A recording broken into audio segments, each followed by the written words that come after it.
ಎಲ್ಲರಿಗೂ ನಮಸ್ಕಾರ. ರಾತ್ರಿ ಮಲಗುವಾಗ ಹಾಲನ್ನು ಕುಡಿದು ಮಲಗುವಂಥ ಒಂದು ಹವ್ಯಾಸ ಬಹುತೇಕರಿಗೆ ಇರುವಂಥದ್ದು. ಈ ಹವ್ಯಾಸ ನಿಮಗೂ ಕೂಡ ಇರಬಹುದು. ರಾತ್ರಿ ಮಲಗುವಂಥ ಒಂದು ಸಮಯದಲ್ಲಿ ಹಾಲನ್ನು ಕುಡಿದು ಮಲಗುವುದರಿಂದ ಅನೇಕ ಆರೋಗ್ಯದ ಲಾಭಗಳು ಸಿಗುವಂಥದ್ದು. ಆದರೆ ಹಾಲು ಕೊಡುವಂಥ ಒಂದು ಸಮಯದಲ್ಲಿ ಮಾಡುವಂಥ ಈ 3 ತಪ್ಪುಗಳಿಂದ ಹಾಲು ನಿಮ್ಮ ದೇಹಕ್ಕೆ ಅಮೃತವಾಗುವ ಬದಲು ವಿಷವಾಗುವಂಥ ಸಂಭವ ಜಾಸ್ತಿ ಅಂತ ಹೇಳಬಹುದು.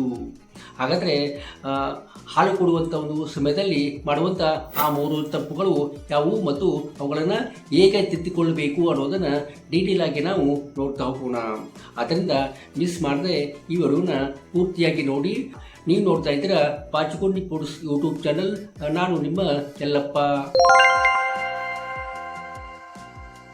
ಹಾಲಿಗೆ ಸಕ್ಕರೆ ಬೆರೆಸಿ ಕುಡಿಯುವಂಥದ್ದು. ಹಾಲಿನ ಒಂದು ರುಚಿಯನ್ನು ಹೆಚ್ಚಿಗೆ ಮಾಡಿಕೊಳ್ಬೇಕು ಅನ್ನುವಂಥ ಒಂದು ಉದ್ದೇಶದಿಂದ ಸಕ್ಕರೆಯನ್ನು ಬೆರೆಸುವಂಥದ್ದು, ಅಂದರೆ ಬಿಳಿ ಸಕ್ಕರೆಯನ್ನು ಬೆರೆಸುವಂಥದ್ದು. ಇದರಿಂದಾಗಿ ಅನೇಕ ಆರೋಗ್ಯದ ಸಮಸ್ಯೆಗಳು ಉಂಟಾಗುತ್ತಿವೆ ಅಂತ ಹೇಳ್ಬೋದು. ಯಾಕಂದರೆ ಹಾಲಿನಲ್ಲಿ ಇರ್ತಕ್ಕಂಥ ಒಂದು ಪೋಷಕಾಂಶಗಳನ್ನು ಈ ಸಕ್ಕರೆ ನಾಶ ಮಾಡುವಂಥದ್ದು. ಅಂದರೆ ನಮ್ಮ ದೇಹಕ್ಕೆ ಪೋಷಕಾಂಶಗಳು ಸಿಗಬೇಕು ಅನ್ನುವಂಥ ಒಂದು ಉದ್ದೇಶದಿಂದ ಹಾಲನ್ನು ಕುಡಿಯುವಂಥದ್ದು. ಆದರೆ ಸಕ್ಕರೆ ಬೆರೆಸುವುದರಿಂದ ನಮಗೆ ದೇಹಕ್ಕೆ ಬೇಕಾಗುವಂಥ ಒಂದು ಪೋಷಕಾಂಶಗಳು ಸಿಗದೇ ಇರಬಹುದು ಅಂತ ಹೇಳ್ಬೋದು.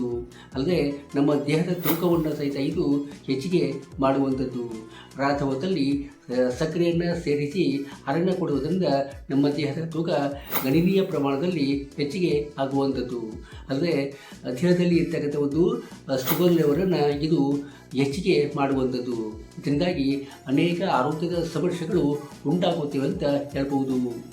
ಇದರ ಒಂದು ಪರಿಹಾರಕ್ಕಾಗಿ ಹಾಲಿನಲ್ಲಿ ಸಕ್ಕರೆಯನ್ನು ಸೇರಿಸುವ ಬದಲು ಸಾವಯವ ಬೆಲ್ಲವನ್ನು, ಖರ್ಜೂರವನ್ನು ಮತ್ತು ಜೇನುತುಪ್ಪವನ್ನು ಸೇರಿಸಿ ಹಾಲನ್ನು ಸೇವನೆ ಮಾಡುವುದು ಕೂಡ ಒಂದು ಒಳ್ಳೆಯ ಮಾರ್ಗ ಅಂತ ಹೇಳ್ಬೋದು. ಅಲ್ಲದೆ ಅರಿಶಿನವನ್ನು ಸೇರಿಸಿ ಹಾಲನ್ನು ಸೇವನೆ ಮಾಡುವುದು ಕೂಡ ಒಂದು ಉತ್ತಮವಾದ ಮಾರ್ಗ ಅಂತ ಹೇಳ್ಬೋದು. ಇದರಿಂದ ನಿಮ್ಮ ರೋಗ ನಿರೋಧಕ ಶಕ್ತಿ ಹೆಚ್ಚಾಗುವಂಥದ್ದು. ಇದಕ್ಕಾಗಿ ಅಪ್ಪಟ ಯಾವುದೇ ಕೆಮಿಕಲ್ಸನ್ನು ಉಪಯೋಗ ಮಾಡದ ಶುದ್ಧವಾದ ಒಂದು ಅರಿಶಿನ ಪುಡಿಯನ್ನು ಬಳಸುವುದು ಸೂಕ್ತ. ಇದಕ್ಕಾಗಿ ಬಾಚಿಕೊಂಡಿ ಪುಡಿಸ್ ತಂದಿರುವಂಥ ಅಪ್ಪಟ ಮತ್ತು ಯಾವುದೇ ರಾಸಾಯನಿಕವನ್ನು ಬಳಸದೆ ಶುದ್ಧವಾದ ಒಂದು ಅರಿಶಿನ ಪುಡಿಯನ್ನು ನೀವು ಬಳಸಬಹುದು. ಊಟ ಮಾಡಿದ ತಕ್ಷಣ ಹಾಲನ್ನು ಕುಡಿಯುವುದು. ಕೆಲವು ಜನರಿಗೆ ಊಟ ಮಾಡಿದ ತಕ್ಷಣ ಅಥವಾ ಊಟ ಮಾಡಿದ 10 ನಿಮಿಷದಲ್ಲಿ ಹಾಲನ್ನು ಕುಡಿಯುವಂಥ ಒಂದು ರೂಢಿಯನ್ನು ಇಟ್ಟುಕೊಂಡಿರುವಂಥದ್ದು. ಆದರೆ ಇದು ತಪ್ಪು ಅಂತ ಹೇಳ್ಬೋದು. ಇದನ್ನು ನಾ ಹೇಳ್ತಾ ಇಲ್ಲ, ವಿಜ್ಞಾನ ಕೂಡ ಇದನ್ನು ತಪ್ಪು ಅಂತ ಹೇಳ್ತಾ ಇದೆ. ಯಾಕಂದರೆ ಊಟ ಮಾಡಿದಾಗ ಅದನ್ನು ಜೀರ್ಣ ಮಾಡಲು ಸಮಯ ಬೇಕಾಗುವಂಥದ್ದು. ಅದೇ ಸಮಯದಲ್ಲಿ ಹಾಲನ್ನು ಕುಡಿಯುವುದರಿಂದ ಹಾಲಲ್ಲಿ ಪ್ರೋಟೀನು ಮತ್ತು ಫ್ಯಾಟು ಇರುವುದರಿಂದ ಎರಡನ್ನೂ ಜೀರ್ಣ ಮಾಡಲು ಹೊಟ್ಟೆಗೆ ಅಸಾಧ್ಯವಾಗಿರುವಂಥದ್ದು. ಹೀಗಾಗಿ ಹೊಟ್ಟೆಯಲ್ಲಿ ಅಜೀರ್ಣ, ಅಸಿಡಿಟಿ ಮತ್ತು ಹೊಟ್ಟೆ ಉಗುರದಂಥ ಸಮಸ್ಯೆಗಳು ಕಾಣುವಂಥದ್ದು.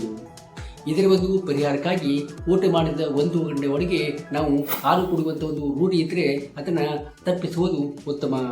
ಊಟ ಮಾಡಿ 1 ಗಂಟೆಯ ನಂತರ ಹಾಲನ್ನು ಕುಡಿಯುವಂಥ ಒಂದು ರೂಢಿಯನ್ನು ಮಾಡಿಕೊಳ್ಳಬೇಕು. ಇದರಿಂದಾಗಿ ಹಾಲು ನಮ್ಮ ದೇಹಕ್ಕೆ ಬೇಕಾಗುವಂಥ ಒಂದು ಪೋಷಕಾಂಶಗಳನ್ನು ಕೊಡುವಲ್ಲಿ ಸಫಲವಾಗುವಂಥದ್ದು.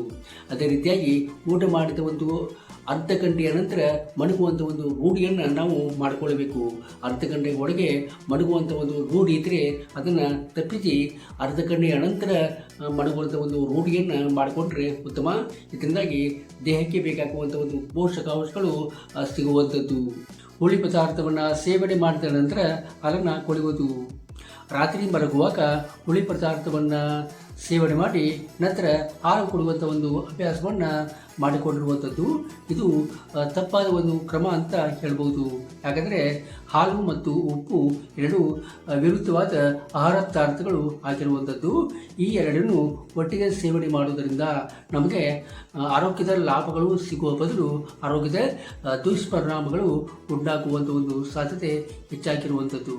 ಆದ್ದರಿಂದ ಉಪ್ಪಿನ ಅಂಶ ಜಾಸ್ತಿ ಇರುವ ಹುಳಿಯಾದ ಆಹಾರ ಪದಾರ್ಥವನ್ನು ಸೇವನೆ ಮಾಡಿದ ನಂತರ 1 ಗಂಟೆಯ ನಂತರ ಈ ಹಾಲನ್ನು ಕುಡಿಯುವಂಥ ಒಂದು ಅಭ್ಯಾಸವನ್ನು ಮಾಡಿಕೊಳ್ಳುವುದು ಒಳ್ಳೆಯದು ಅಂತ ಹೇಳ್ಬೋದು. ಇದರಿಂದ ನಮಗೆ ಒಳ್ಳೆಯ ರೀತಿಯಾದ ಒಂದು ಪೋಷಕಾಂಶಗಳು ಸಿಗುವಂಥದ್ದು. ಈ ವಿಡಿಯೋ ನಿಮಗೆ ಇಷ್ಟ ಆಗಿದೆ ಅಂತ ಅಂದ್ಕೋತೀನಿ.